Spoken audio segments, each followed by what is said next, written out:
பனைமரம் பொலிட்டிக்ஸ் நண்பர்களுக்கு வணக்கம். நம்மளோட சேனலை பாருங்கள், சப்ஸ்கிரைப் பண்ணுங்கள், கமெண்ட் பண்ணுங்கள், ஷேர் பண்ணுங்கள். நம்ம இன்றைக்கி வீடியோக்குள்ளே போகலாம். இன்றைக்கி காங்கிரஸ் திமுக உரசல் பற்றிய ஒரு பார்வை, நம்முடைய பார்வை. கிட்டத்தட்ட 20 வருஷத்துக்கும் மேலே, 25 வருஷத்துக்கும் மேலே காங்கிரஸ் திமுக கூட்டணி நிலைச்சிருக்கு. அரசியல் இது மிக நீண்ட காலம் கூட்டணிகளுக்கு ஒற்றுமையா ஒரே கருத்தோட தேர்தல்களில் பயணிக்கிறதுங்கிறது மிக அரிதான விஷயம். இதே மாதிரி தான் ஒரு காலத்தில் சிவசேனாவும் பிஜேபியும் மகாராஷ்டிராவில் கூட்டணி வச்சு நீண்ட காலம் போய்கிட்டு இருந்தாங்க. அது கடைசியில் பால் தாக்கரேவுடைய மகன் உத்தவ் தாக்கரே வந்ததுக்கு அப்புறம் அது உடைஞ்சு கட்சியே ரெண்டா உடஞ்சி ஒரு குரூப்பு சிவசேனா பிஜேபி கூடயும், ஒரு குரூப்பு சிவசேனா காங்கிரஸ் கூட்டணி கூடயும் போற மாதிரியான சூழ்நிலை ஏற்பட்டுருச்சு. இன்னைக்கு தமிழ்நாட்டில் அதை நோக்கித்தான் காங்கிரஸ் திமுக கூட்டணி பயணிச்சுக்கிட்டு இருக்கு. காரணம் என்னன்னா, பல தேர்தல்களில், அது உள்ளாட்சி தேர்தலாக இருக்கட்டும், சட்டமன்ற தேர்தலாக இருக்கட்டும், பாராளுமன்ற தேர்தலாக இருக்கட்டும், எல்லா தேர்தல்கள்லையும் திமுக காங்கிரஸ் கூட்டணி உறுதியா வலுவா இருக்கு. அவங்களுக்குன்னு ஒரு உறுதியான வாக்கு வங்கி இருக்கு. காங்கிரஸுக்கு இப்ப எல்லா தொகுதிகள்லையும் ஒரு குறிப்பிட்ட அளவு ஓட்டு இருக்கு. அதாவது 50,000 ஓட்டு இருக்கிற தொகுதி இருக்கு, 2,000 ஓட்டு இருக்கிற தொகுதியும் இருக்கு.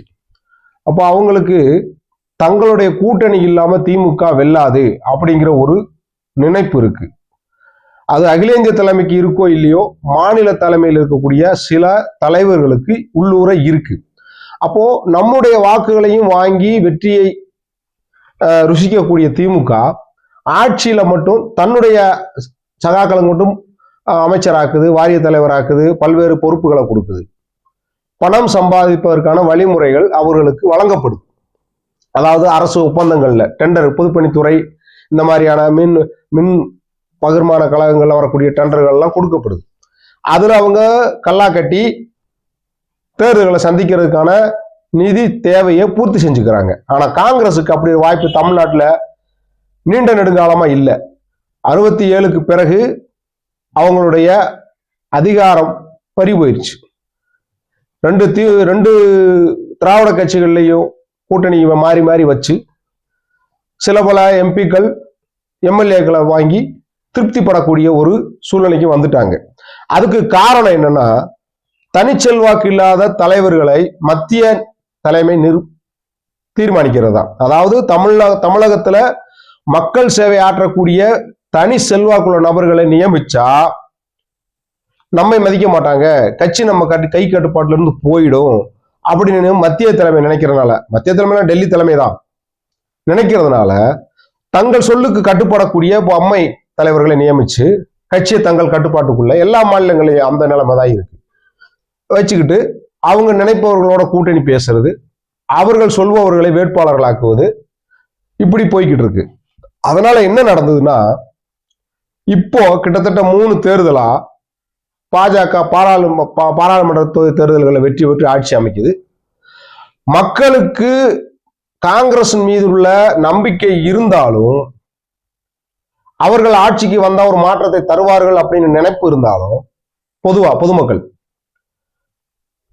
கட்சி நிர்வாக கட்டமைப்பு அதுக்கு உகந்ததா இல்லை.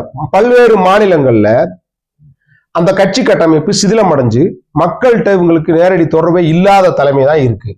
அதனால என்ன நடக்குதுன்னா, பூத் அளவில் இருக்கக்கூடிய செயல்பாடுகள் அறவே இல்லை. சொல்லப்போனா மாவட்ட அளவுல தான் சில தலைவர்கள் இருக்காங்களே தவிர, கீழே ஒன்றியம், வட்டாரம், வட்டம், பகுதி, இப்படி எந்த கட்டமைப்பும் கிடையாது. அதனால என்ன நடக்குதுன்னா, காங்கிரஸ் கட்சியினுடைய ஆதரவு தளம் படிப்படியா சுருங்கி இன்னைக்கு துப்புரவா இல்லைன்னே சொல்லலாம். ஏதோ கூட்டணி அமைக்கிறதுனால ஒரு 10 MP, 4 MLA இப்படி போய்கிட்டு இருக்கு. இங்க தமிழ்நாட்டில் நம்ம இன்னைக்கு பேச வந்த விஷயம், தமிழகத்துல வரக்கூடிய 2026 சட்டமன்ற தேர்தலில் காங்கிரஸ் திமுக கூட்டணி, அதோட சேர்ந்து 2 கம்யூனிஸ்டுக, முஸ்லீம் லீகு, மனிதநேய மக்கள் கட்சி, விடுதலை சிறுத்தைகள், கொங்கு நாடு கட்சி, ஈஸ்வரனுடைய, அது போக STPI, இப்படி நிறைய துண்டு துக்குடா கட்சிகள் எல்லாம் இடம் பிடிச்சு தங்களுக்கான வாய்ப்பை கேட்டு பெறுவதற்கு காத்திருக்கு. எப்பவுமே கூட்டணி கட்சிகளோட தொகுதி பங்கிட பேசுவதற்கு திமுக தலைமை 5 பேரோ 7 பேரோ அடங்கிய ஒரு குழுவை நியமிக்கும். உயர்மட்ட தலைவர்கள் அவங்க தான் மற்ற கூட்டணி கட்சிகளோட பேசி எந்தெந்த தொகுதிகள் எத்தனை தொகுதிகள் அப்படிங்கிறத முடிவு பண்ணி இறுதி செஞ்சு கையெழுத்தாகி திமுக தலைவர்கிட்ட கொடுப்பாங்க. அவங்க பரஸ்பரம் அந்த ஒப்பந்தத்தை கைமாறிக்கிடுவாங்க. இதுதான் வழக்கமா நடக்கிறது. ஆனா இப்போ காங்கிரஸ் கூட்டணி பேச்சுக்கான குழுவை அமைச்சிட்டு காத்திருக்கிறார்கள். ஆனா திமுக பேச்சுவார்த்தை குழுவையே அமைக்கல, காலம் தாழ்த்துது.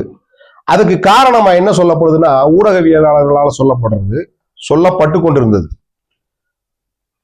காங்கிரசுக்குள்ள கீழ்மட்டத்தில் இருக்கக்கூடிய 2ஆம் கட்ட தலைவர்களாக இருக்கக்கூடிய சில நபர்கள் கூட்டணி ஆட்சியை விரும்புகிறார்கள். அதாவது அதிகாரத்தில் பங்கு அப்படிங்கிற அளவுக்கு வந்திருக்காங்க. அதாவது கூட்டணியில மட்டும் இல்ல, மாநில அரசில் அமைச்சர்களாகவும் வாரிய தலைவர்களாகவும் நாங்களும் வரணும்.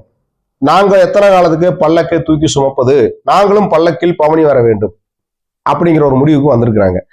அத மீண்டும் மீண்டும் மீண்டும் தங்களுக்கு கிடைக்கக்கூடிய வாய்ப்புகளை, அதாவது பத்திரிகையாளர் சந்திப்புல, மாவட்ட நிர்வாக குழுவுல, மாவட்ட செயற்குழுவுல, பொதுக்குழுவுல, இப்படி கிடைக்கக்கூடிய வாய்ப்புகளில் எல்லாம் சொல்லிக்கிட்டே இருக்காங்க. அதுலயும் மிக குறிப்பா மாணிக்கம் தாகூர், விருதுநகர் எம்பி, ஜோதிமணி, இப்போ தமிழக மேலிட பொறுப்பாளராக இருக்கக்கூடிய கிரிஷ் சோடங்கர், இது போக லேட்டஸ்டா பிரவீன் சக்கரவர்த்திங்கிற ராகுலுடைய விசுவாசி, அவர் ஏதோ ஊடக தொடர்பு அப்படிங்கிற ஒரு பிரிவுல செயல்படுறாருன்னு சொல்றாங்க காங்கிரஸ்ல.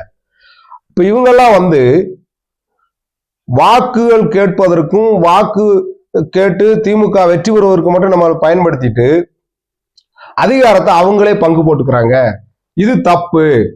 எப்படி கூட்டணி சேர்ந்து தேர்தலை சந்திக்கிறோமோ அதே அடிப்படையில ஆட்சியிலையும் கூட்டு அப்படிங்கிற ஒரு பார்வை. ஏன்னா கடந்த காலங்கள்ல அவங்க சொல்லக்கூடிய ஒரு நியாயம் என்னன்னா, கடந்த காலங்கள்ல பாராளுமன்ற தேர்தலில் கூட்டணி வச்சு போட்டிட்டப்போ திமுக எம்பிக்கள் அமைச்சர்களா இருந்திருக்காங்க. கிட்டத்தட்ட 14 வருஷம் 12 வருஷம் இருந்திருக்காங்க. டி.ஆர். பாலு, அதுபோல ராசா, பழனியப்பன், இப்படி நிறைய பேரு.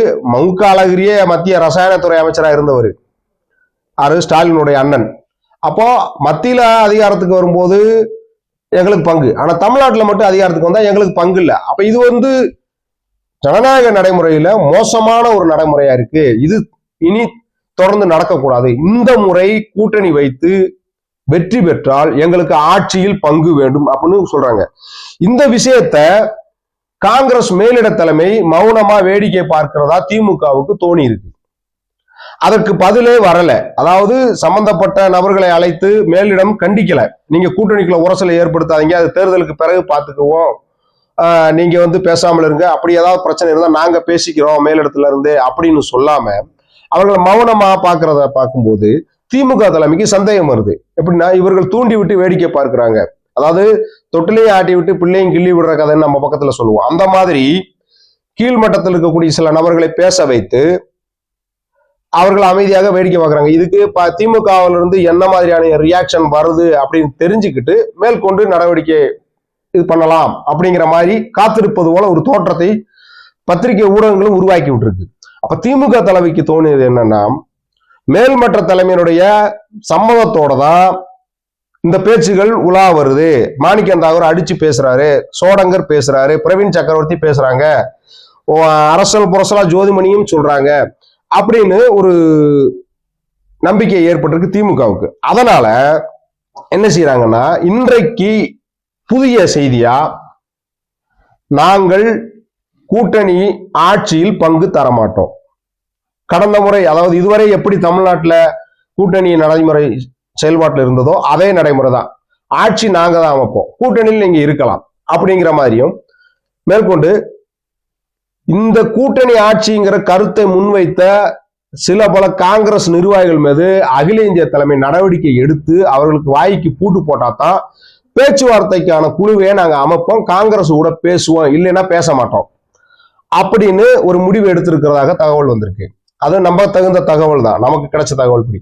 அப்போ கூட்டணியில் உரசல், பிரிவு அப்படிங்கிற ஊடகவியலாளர்களுடைய அனுமானமும் எதிர்கட்சிகளுடைய ஆசையும் நிறைவேறக்கூடிய சூழல் ஏற்பட்டிருக்கு.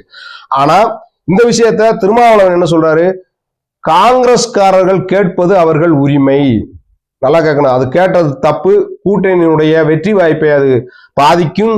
இது கேட்பது என்பது கடந்த காலம் நமக்குள்ள இருந்த உறவை மேம்படுத்த உதவாது, சீர்குலைக்கும்னு சொல்லாம அவங்களுக்கு கிடைச்சா நமக்கும் கிடைக்கும்ல, அப்ப நாமளும் அதை காரணமா காட்டி எனக்கு ஒரு அமைச்சர் பதவி கொடுங்கன்னு கேட்கலாம் அப்படிங்கிற மாதிரி காங்கிரஸ் கேட்பது அவர்களுடைய உரிமைன்னு சொல்றாரு.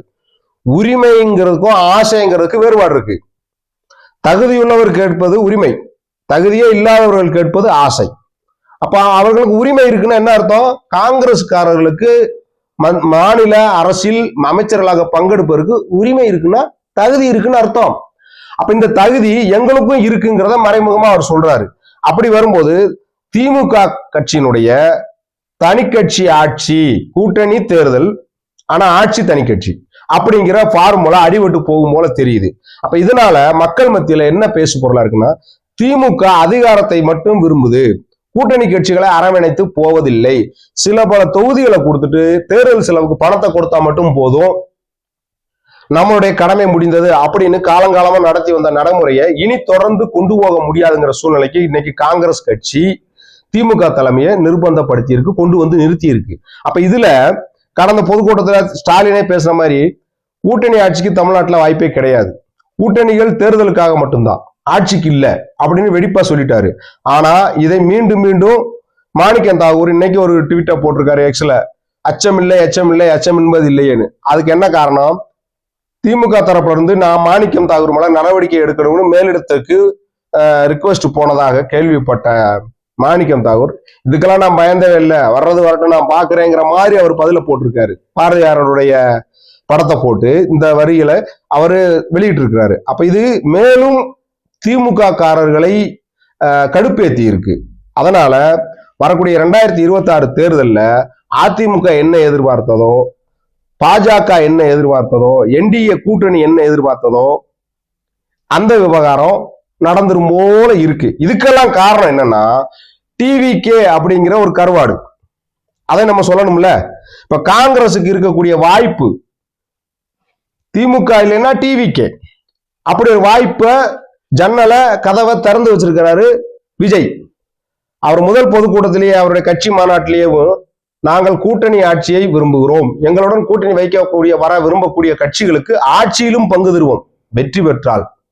வெற்றி பெறுவாங்களா இல்லையாங்கிறது கேள்வி, அது நம்ம தேர்தலுக்கு பிறகுதான் சொல்ல முடியும். அவங்க சொல்ற மாதிரி 30% இருக்கு 40% இருக்குங்கிறதெல்லாம் அவங்களுடைய ஆசைதான், தேர்தலுக்கு பிறகுதான் தெரிய வரும் அவங்க எத்தனை சதவீத வாக்குகளை வாங்குவார்கள்னு.